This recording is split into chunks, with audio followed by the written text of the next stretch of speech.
Friends, ఇప్పుడే అందిన వార్త బీఆర్ఎస్ ఎమ్మెల్యే కుమారుడు అరెస్టు అంటూ లేటెస్ట్ అప్డేట్ అయితే రావడం జరిగిందండి.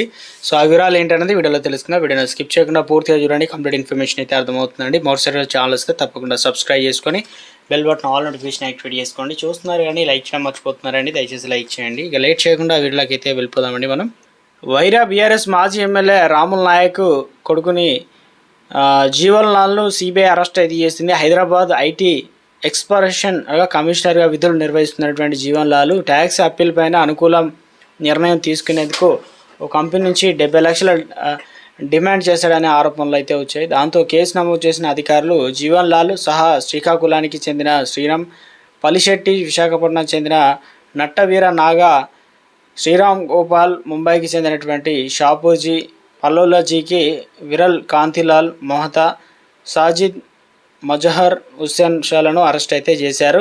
ఈ కేసులో